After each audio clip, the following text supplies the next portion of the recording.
भक्तामर स्तोत्र में भक्तामर की महिमा का वखान किया जा रहा है।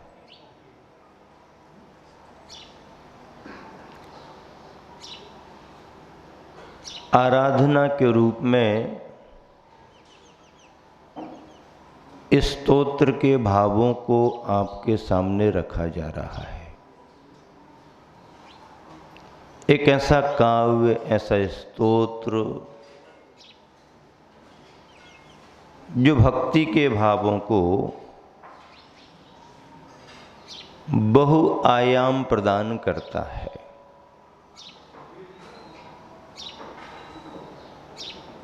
भक्ति भावनाएं कितने गहरे में जाकर के साधक के अंतर्मन को छूती हैं और फिर अंतर्नाद के रूप में जो स्वर निकलते हैं वो काव्य बनते हैं, स्तुति बनते हैं। ऐसे भक्तामर स्तोत्र में आचार्य प्रवर मानतुंग स्वामी श्रेष्ठतम साधक, अद्भुत आराधक आचार्य प्रवर ने अपने भक्ति भावों से तीर्थंकर भगवंत अरहंत परमात्मा की स्तुति की है। सभी जन मिलान करें। श्लोक नंबर 28 प्रातिहारियों की चर्चा प्रारंभ हो रही है। अशोक वृक्ष प्रातिहारी पहला उच्चारण एक साथ करेंगे। उच्चैरशोक तरु संसृत मुन्मयूख मा भाति रूपममिलं भूतो नितान्तं स्पष्टोल्लसत् किरणमस्तितमोवितानं बिम्बं पवेरिव पयोधर पार्श्ववर्ती बिम्बं रवेरिव पयोधर पार्श्ववर्ती। उच्चैरशोक तरु संसृत मुन मयूख मा भाति रूपममलं भवतो नितान्तं स्पष्टोल्लसत् किरणमस्तितमोवितानं बिम्बं रवेरिव पयोधर पार्श्ववर्ती। तीर्थंकर भगवंतों के लिए अष्ट प्रातिहारियों का कथन आता है। प्रातिहार्य वो होते हैं जो तीर्थंकर भगवंतों की महिमा का बोध कराते हैं। प्रातिहार्य की परिभाषा क्या है? तीर्थंकर भगवंतों की महिमा का बोध कराने वाले चिन्हों को प्रातिहार्य कहते हैं। इन प्रातिहार्यों से तीर्थंकर भगवंतों की महिमा का बोध होता है। ऐसे प्रातिहारी 8 हैं। कितने हैं प्रातिहारी? 8 होते हैं। पहले क्रम में आने वाले प्रातिहारी में अशोक वृक्ष की चर्चा प्रारंभ हुई है। अशोक वृक्ष, अशोक वृक्ष की परिभाषा क्या है?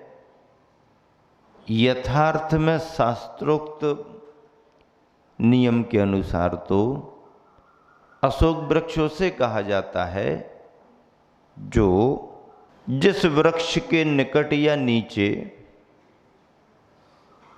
तीर्थंकर मुनि राजों को केवल ज्ञान होता है। जो भी वृक्ष हो पास में, अथवा जिस वृक्ष के नीचे बैठ कर के तपस्चरण कर रहे हैं, तपस्चरण करते करते कोई समय निश्चित तो रहता नहीं है कि केवल ज्ञान कब होगा। जिस समय शुद्धोपयोग की भूमिका में उत्कृष्ट शुद्धोपयोग बन गया शुक्ल ध्यान की स्थिति बन गई, घातीय कर्म क्षय हो गए, उसी समय केवल ज्ञान। अब आप कहोगे वृक्ष का ही नियम क्यों है? खुले आसमान के नीचे भी तो कोई तीर्थंकर विराजमान हो सकते हैं, खुले आसमान के नीचे भी हो जाएं, मैदान में भी आ जाएं, लेकिन उस मैदान के आसपास भी तो कोई वृक्ष वगैरह होगा। प्रकृति में मैदान और वृक्ष होते ही हैं। तो ऐसे जिस वृक्ष के निकट अथवा नीचे तपस्चरण करते हुए तीर्थंकर मुनि राजों को केवल ज्ञान होता है, वह वृक्ष उन तीर्थंकर मुनिराज का अशोक वृक्ष माना जाता है। सरल वृक्ष, प्रियंगु वृक्ष, फिर पुनः प्रियंगु वृक्ष, शीरीष, नाग वृक्ष, अक्ष यानी बहेड़ा, धूली पलास, तेंदु, पाटल, जम्बू, पीपल, दधिपर्ण, नंदी नाम का वृक्ष, तिलक वृक्ष, आम्र, कंकेली, कंकेली यानी अशोक वृक्ष एक बॉटनिकल होता है वनस्पति में, वो कंकेली अशोक वृक्ष, चंपक, बकुल, मेष श्रृंग, धव और महावीर भगवान के लिए साल वृक्ष। अब नाम अलग अलग हैं सबके। अब मान लीजिए 19 में मल्लीनाथ को कंकेली आ गया, तो वो प्रकृति में ही अशोक जाति का वृक्ष है, अशोक जाति का भी हो सकता है, बाकी वृक्ष अलग अलग हैं। तो जिस किसी वृक्ष के निकट या नीचे तीर्थंकर मुनिराज को केवल ज्ञान हुआ, उन मुनिराज का, उन तीर्थंकर भगवंत का वह वृक्ष अशोक वृक्ष बन गया। अब आदिनाथ को यदि वट वृक्ष के नीचे केवल ज्ञान हुआ है तो आदिनाथ का वृक्ष अशोक वृक्ष वट वृक्ष हो गया।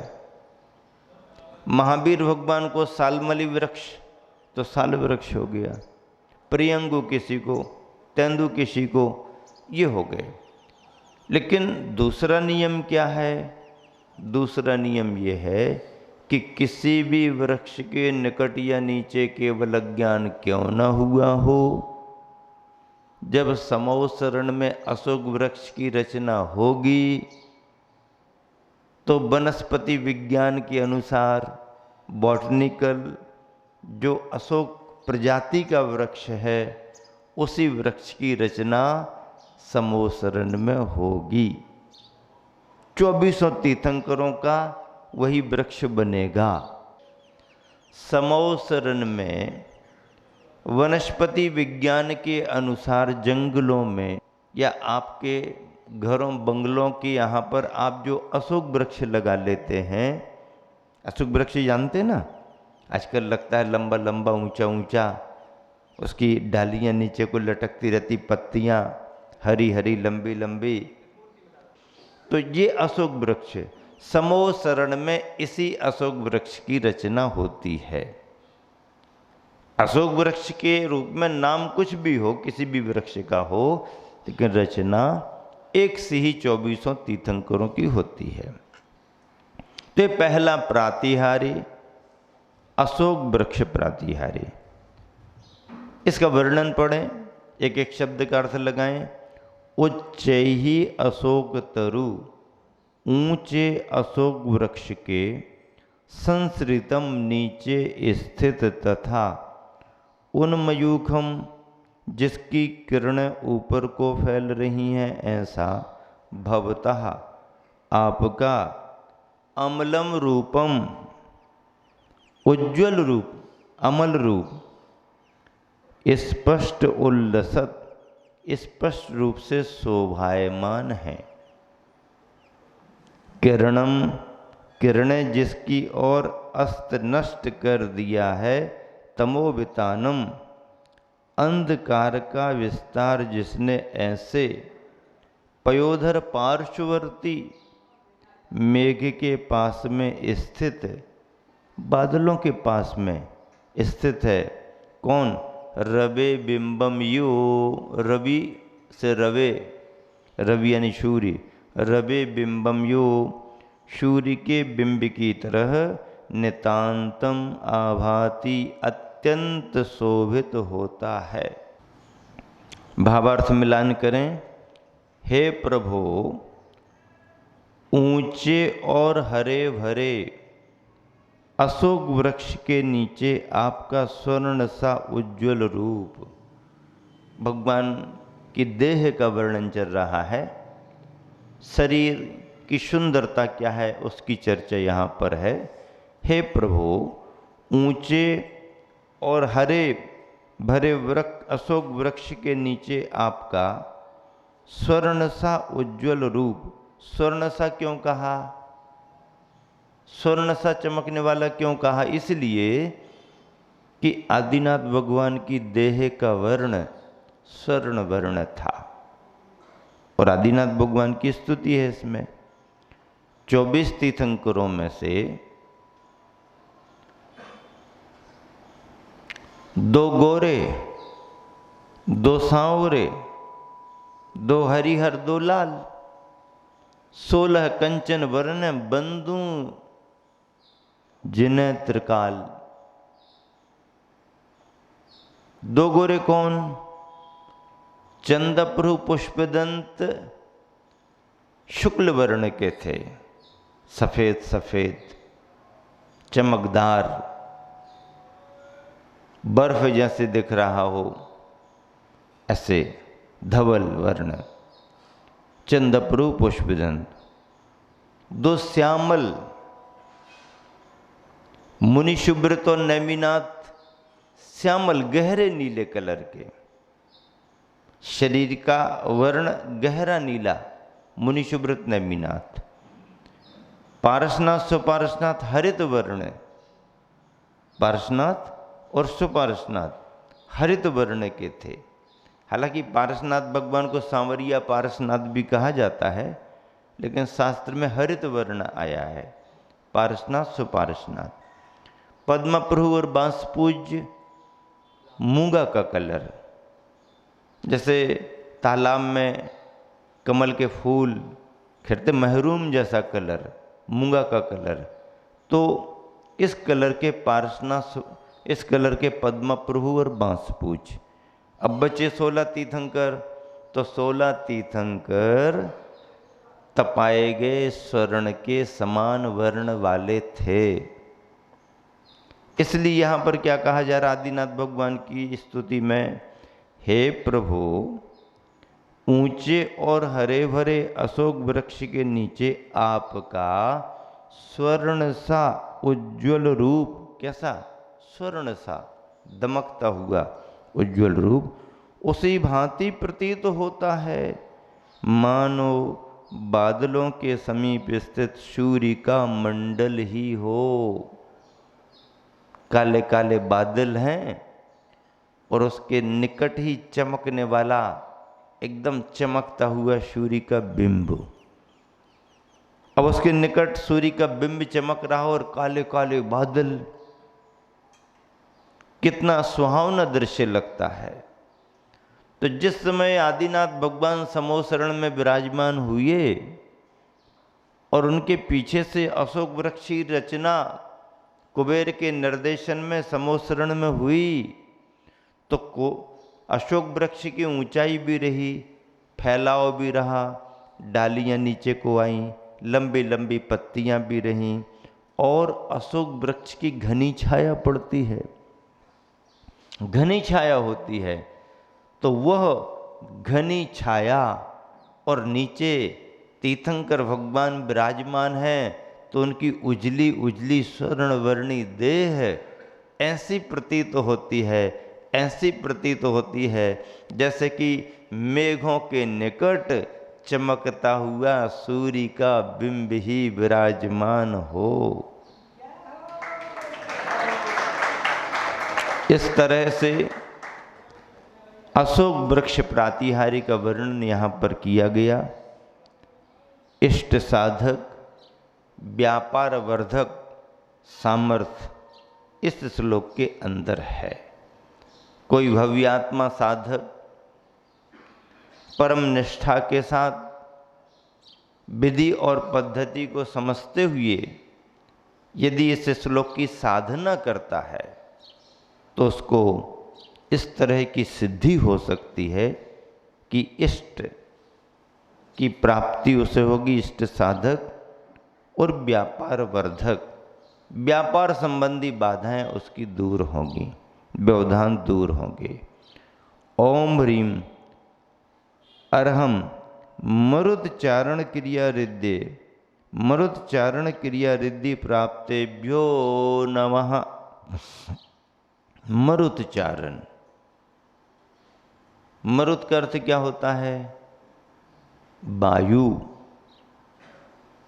वायु, मरुत यानी वायु।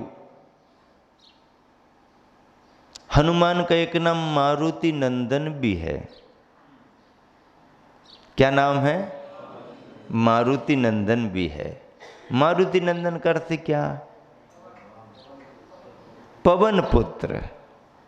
पवन और मारुति हवा के अर्थ में आते हैं। तो पवन पुत्र पवनंजय के पुत्र थे, अंजनी के पुत्र थे। पवन पुत्र मारुति नंदन भी कहे जाते थे। मारुति नंदन, मारुत हवा को कहते हैं। इस तरह से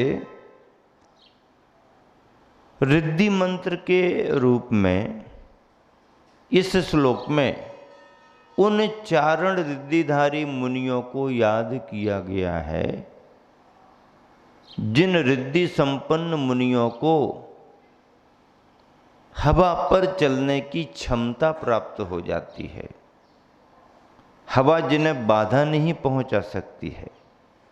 पिछले दिनों में सुना था फूल, पत्र आदि आदि, तंतु, जल आदि, इतनी क्षमताएं तपश्चरण के बल पर सारी मशीनें फेल हो जाएं, लेकिन मंत्र का विज्ञान, आत्मशक्तियों का विज्ञान, रिद्धियों का विज्ञान अद्भुत है। बाहर के साधनों पर डिपेंड नहीं है, आत्म साधना पर डिपेंड है। साधनों के साधन तो कभी भी बेकार हो जाएं, लेकिन साधना से प्राप्त शक्ति अपने साथ रहा करती है।